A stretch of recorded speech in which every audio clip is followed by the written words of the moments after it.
A blessed Sunday po sa inyong lahat, mga kapatid. Dalangin ko po na ang bawat isa ay nasa mabuting kalagayan habang tayo po ay nasa pagtitipon para sambahin, purihin at parangalan ng ating Diyos. Bago po tayo dumako sa mga salita ng Panginoon sa araw na ito, nais ko pong i-share sa inyo isang awitin na talaga namang nakaka-bless. Pag pinakinggan at mineditate yung message ng song. At ito pong song na ito ay, of course, may kaugnayan po sa ating pong topic sa araw na ito. Bago po tayo magsimula sa panalangin at sa mga salita ng Diyos, pakinggan po natin ang awiting ito. Praise God.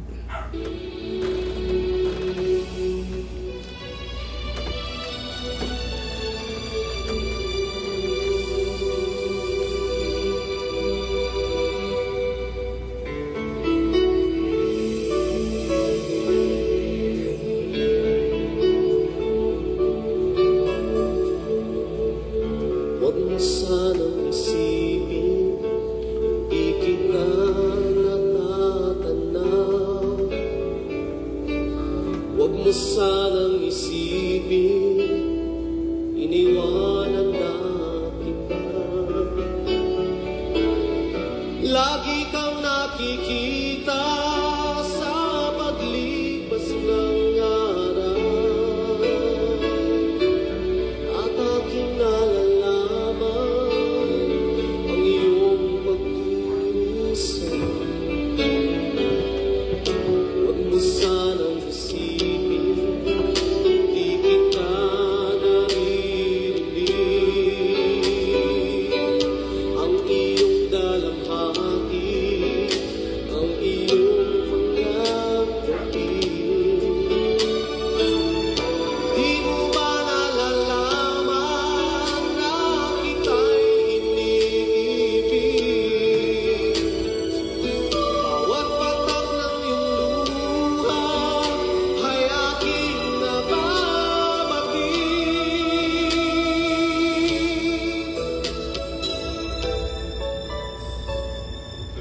Huwag mo sanang isipin, nalimutan na kita. Dahil lang yung pangalan sa palad ko'y sinulat na. Kung ako'y kailangan, kung ako'y hinahanap, tumawag at manalangin.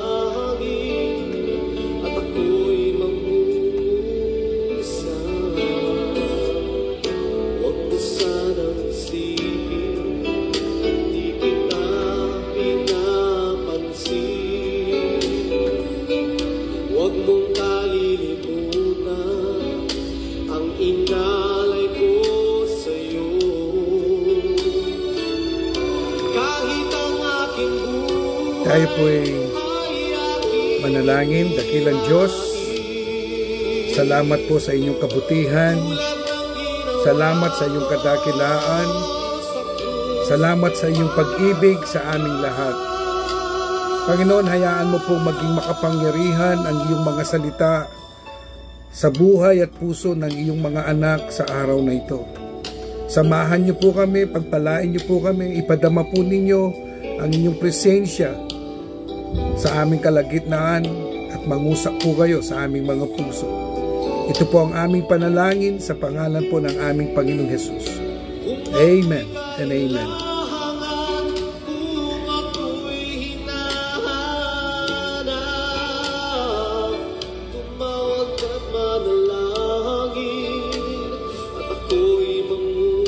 Amen. Hallelujah, Jesus.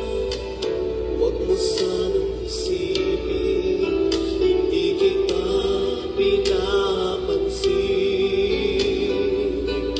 Huwag mong kalilimutan ang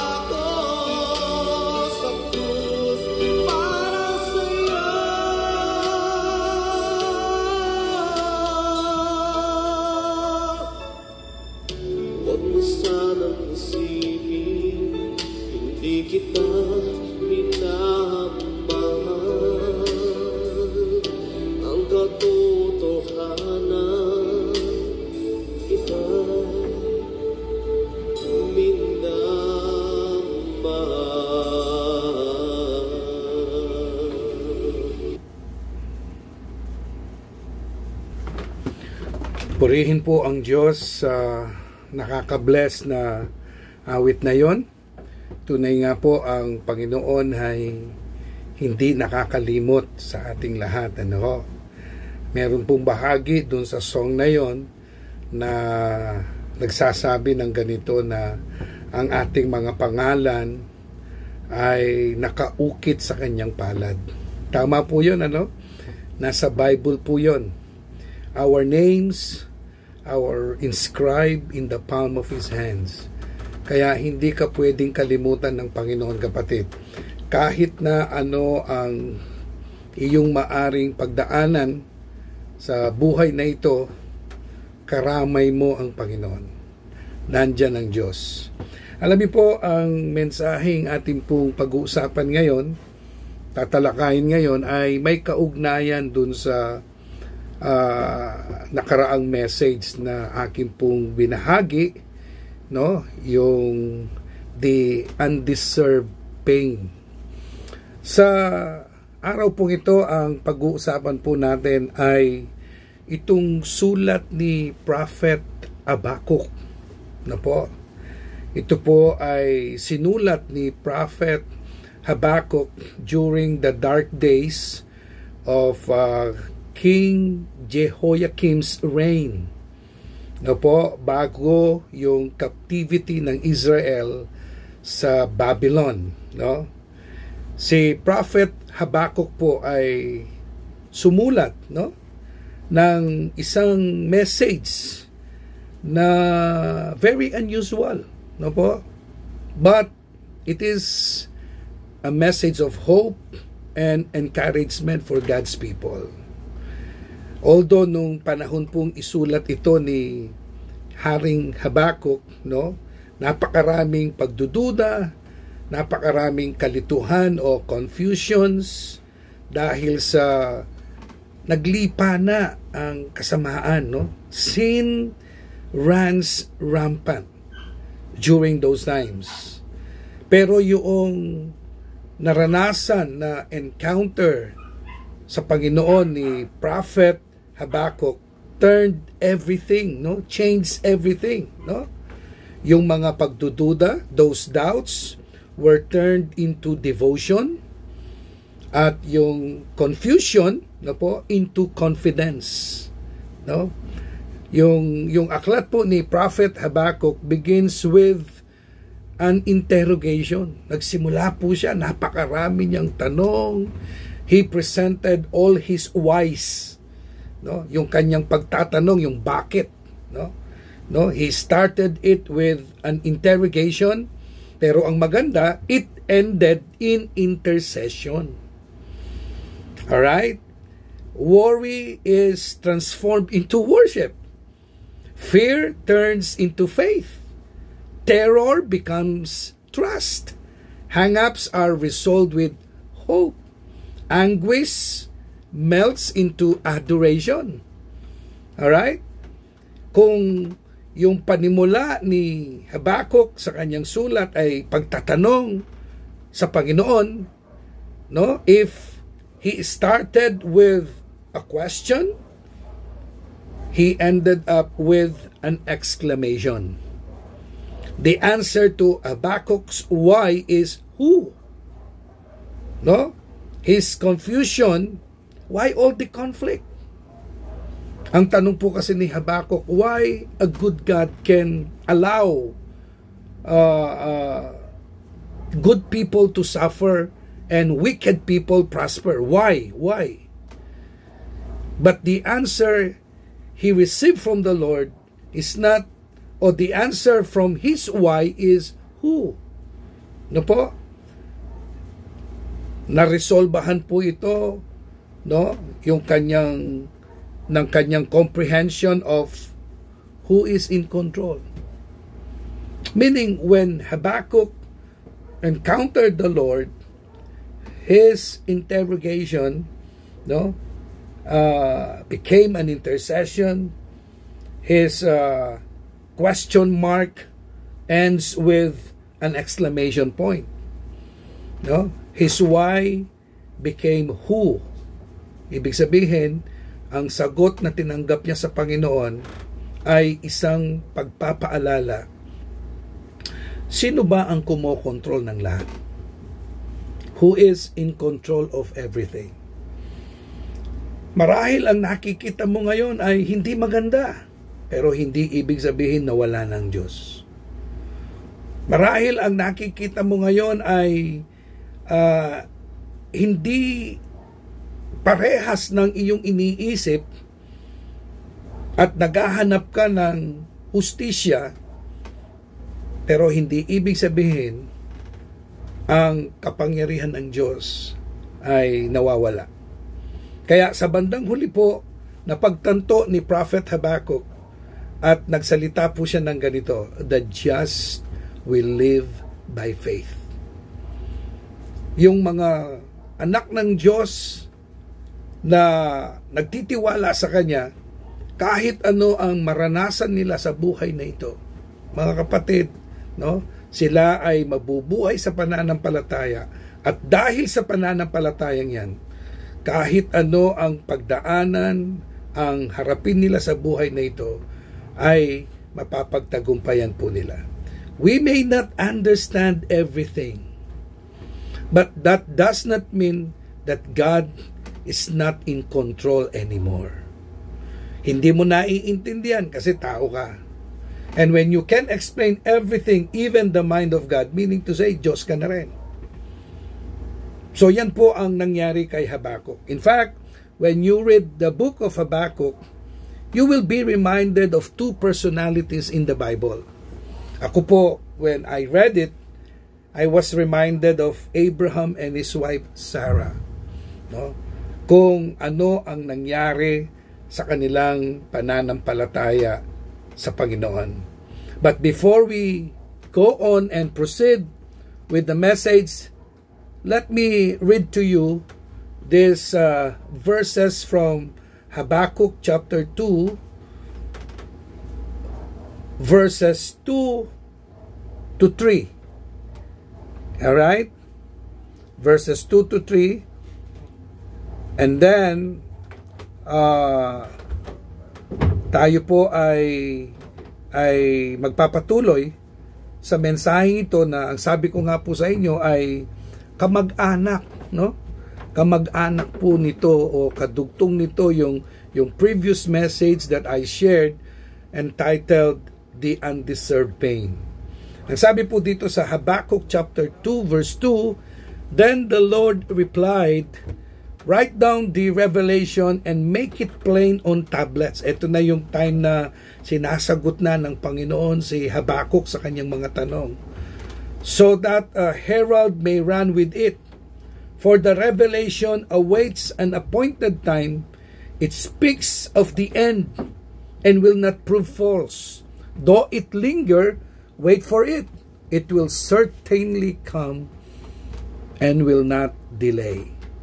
Mga kapatid, meron pa pong isang napakagandang talata dito na gusto ko pong ibahagi sa inyo.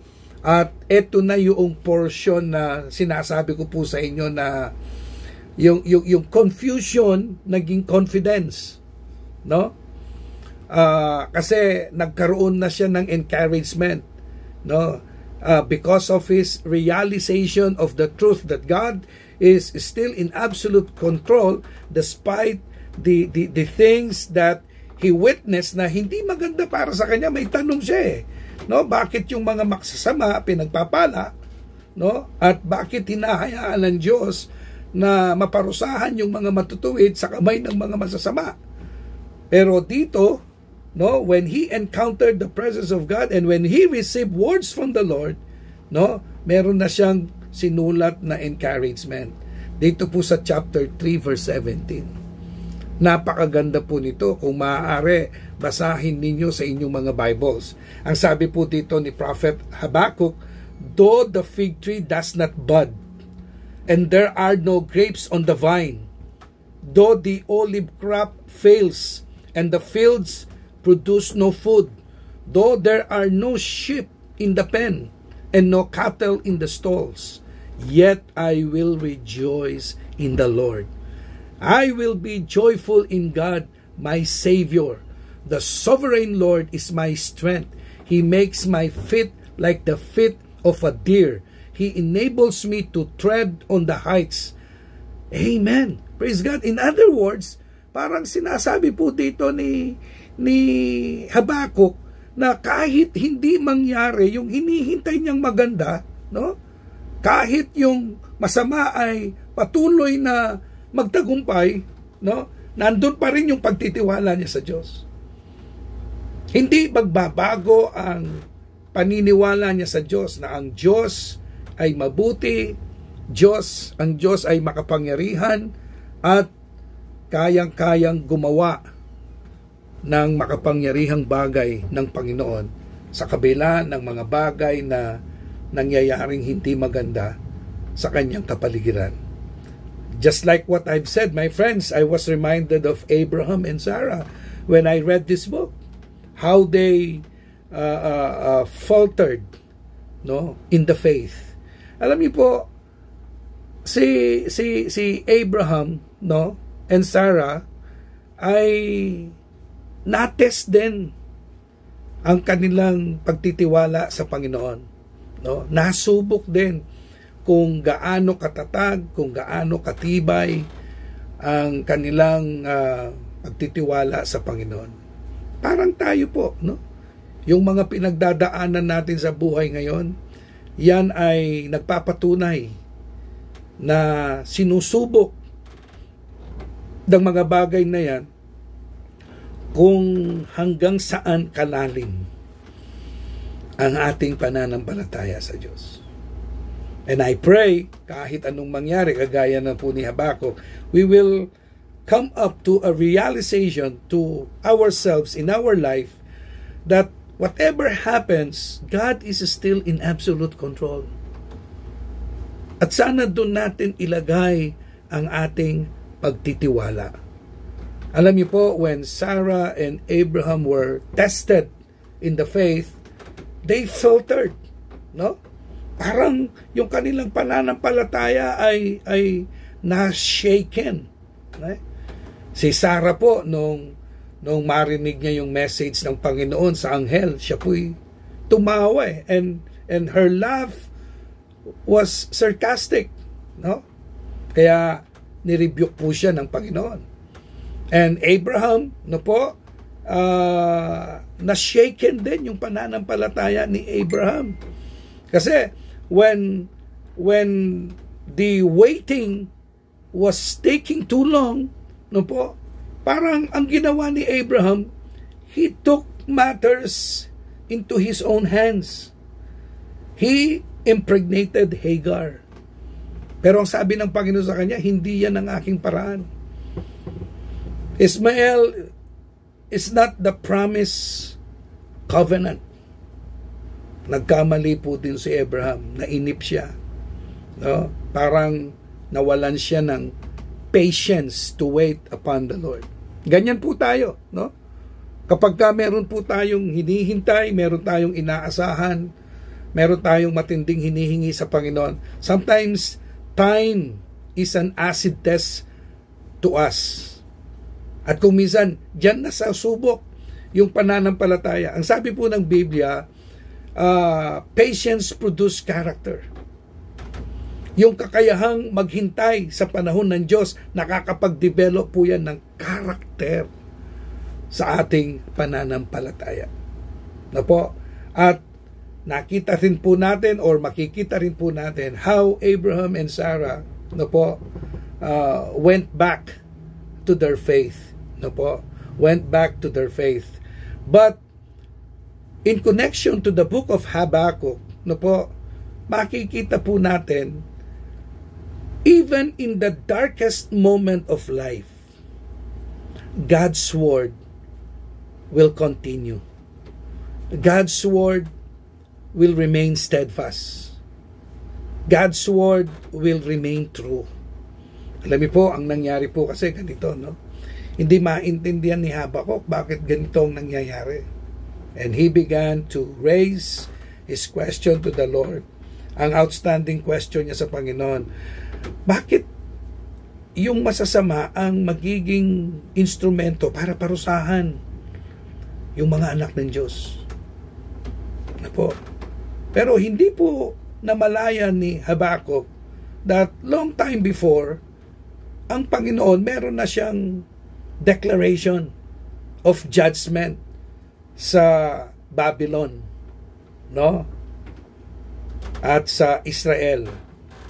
Kung ang Babylon magagamit bilang parusa sa pagkakasala ng Israel, yung sinabi ng Diyos na papaluin niya, He will judge Babylon, that will stay.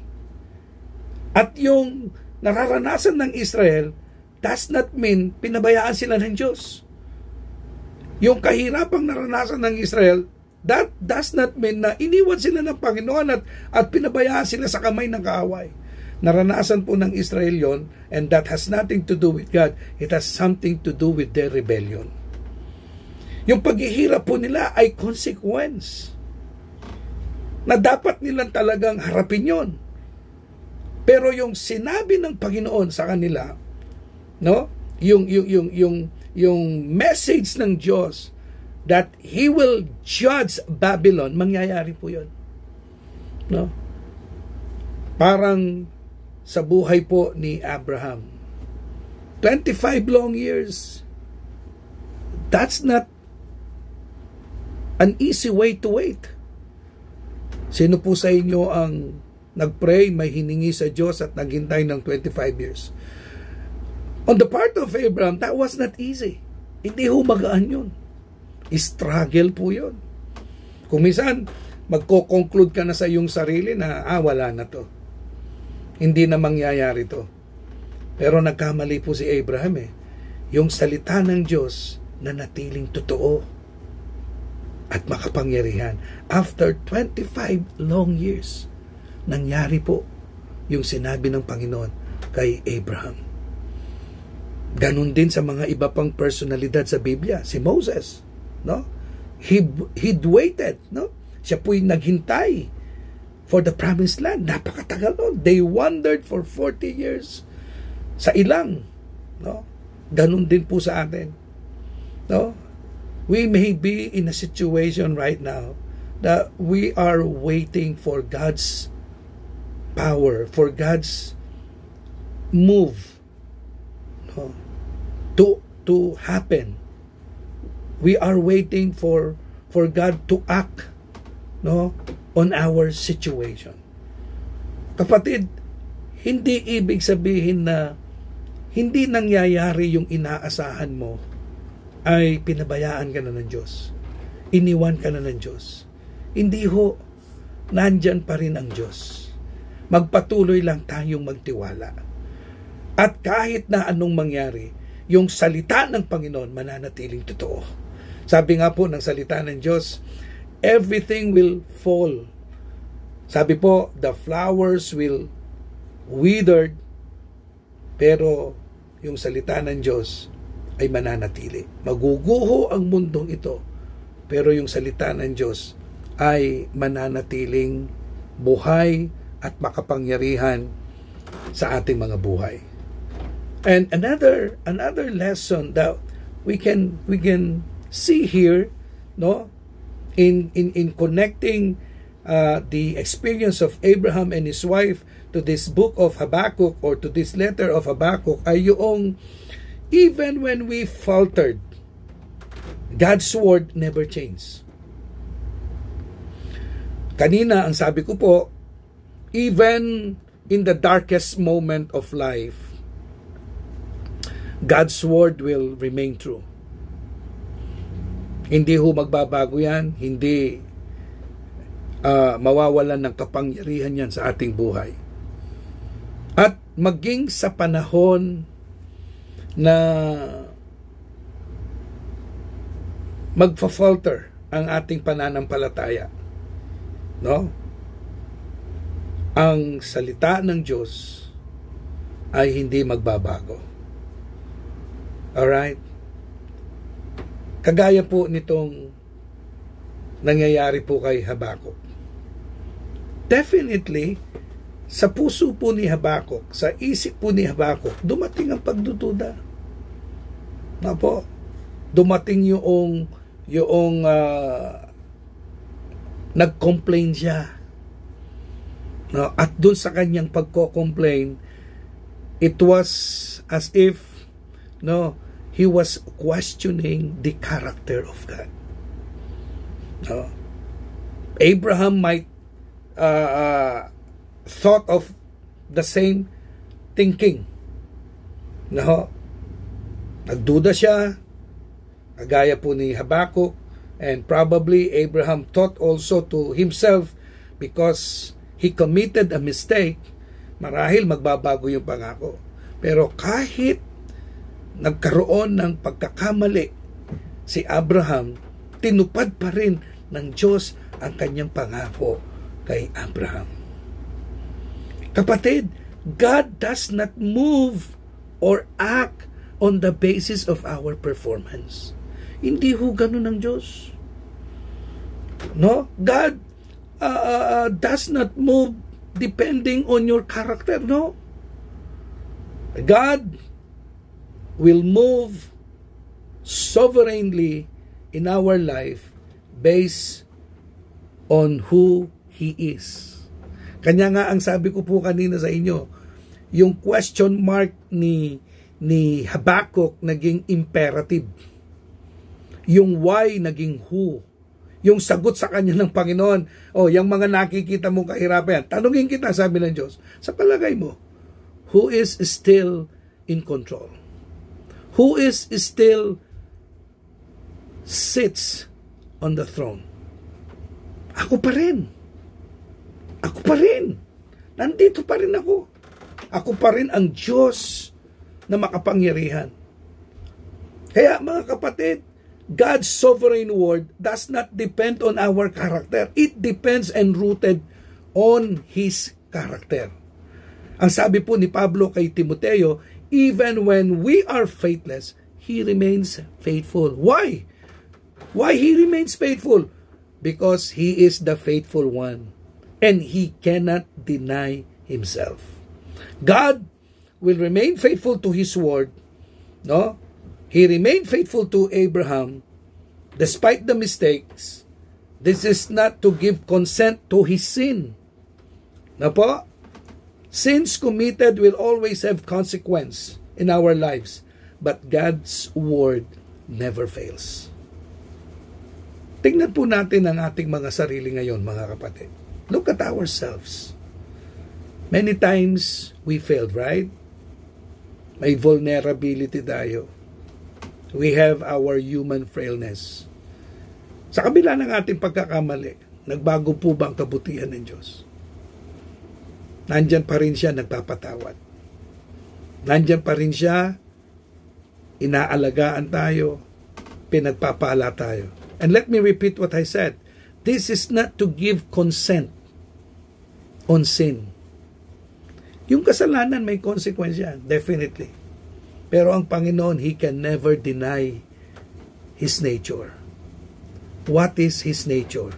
He is a faithful God. At sa panahon ng kadiliman ng ating buhay, ito dapat ang makita natin.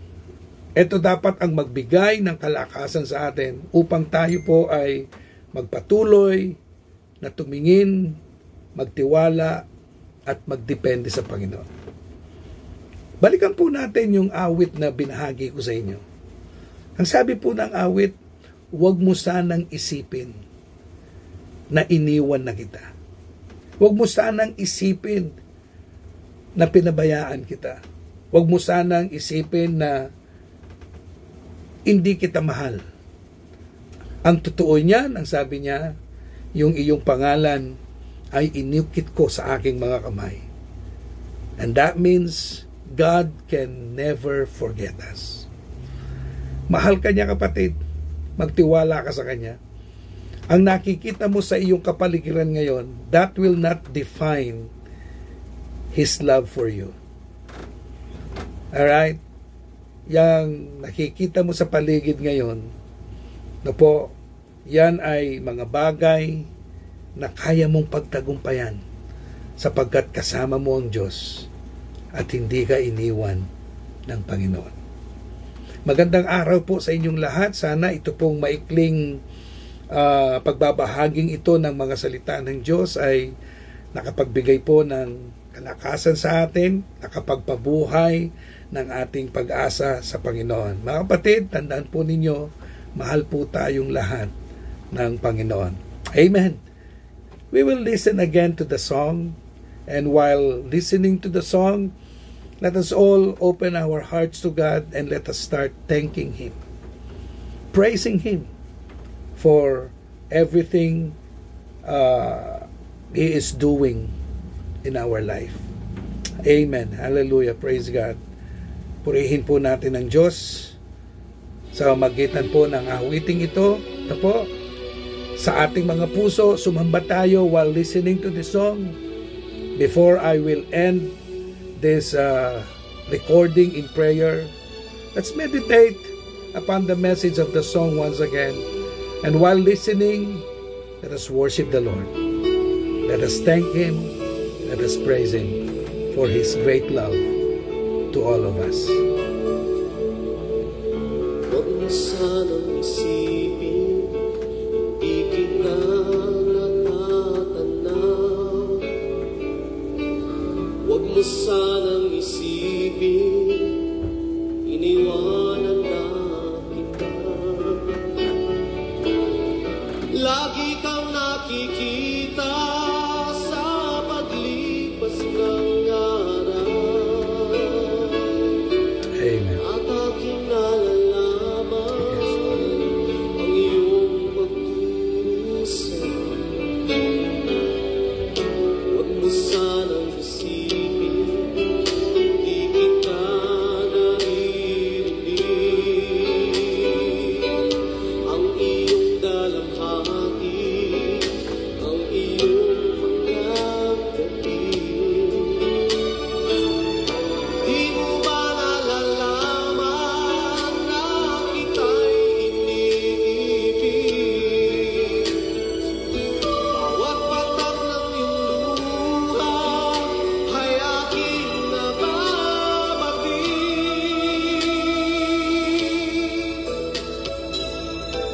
Amen. Huwag mo sanang isipin, nalimutan na kita. Dahil lang yung pangarap Panginoon, salamat sa iyong kabutihan mo'y sinunod. sa aming mga buhay.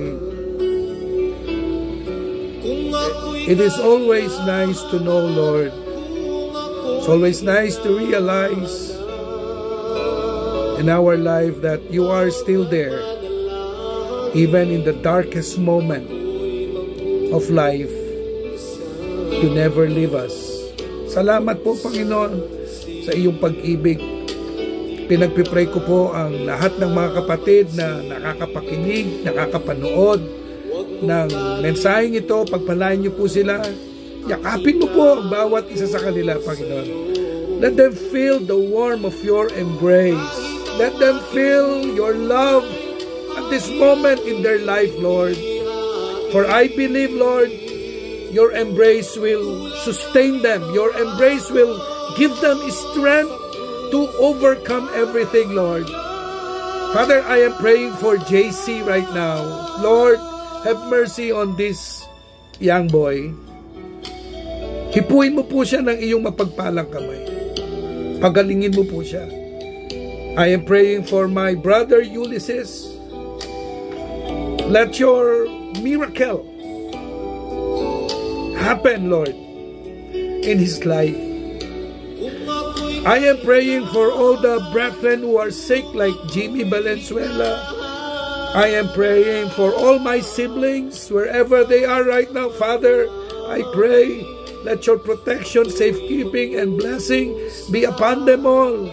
I am praying for all the members, Lord, that you have entrusted to us.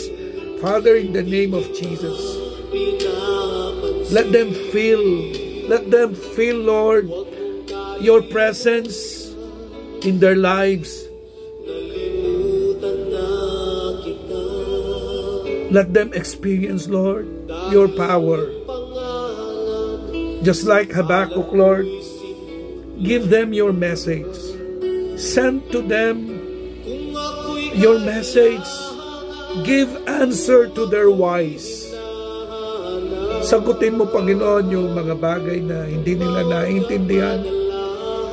Lalong-lalo na po yung mga kapatiran na may sakit ngayon, na may pinagdadaanan sa kanilang kalusugan. I am praying for Sister Chris Fernando. Lord, have mercy on your people, please, God. Pagpalain mo, gabayan mo ang iyong mga anak. I-bless mo po sila. Tulungan mo po sila sa kanilang mga pinagdadaanan.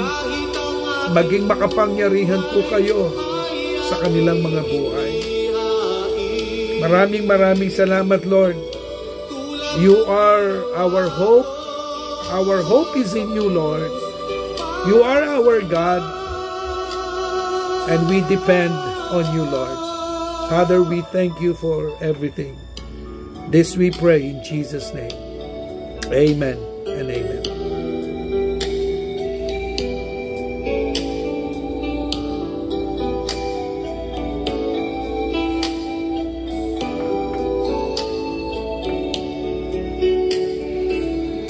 Kung ako'y kailangan, kung ako'y hinahanap, tumawag ka't manalangin. Hallelujah, Jesus. Ako'y mangungusap. Huwag mo sanang isipin, hindi kita pinapansin. Huwag mong kalilimutan ang inalay ko sa'yo. Kahit ang aking buhay ay aking inihain, tulad ng ginawa ko sa krus para sa'yo.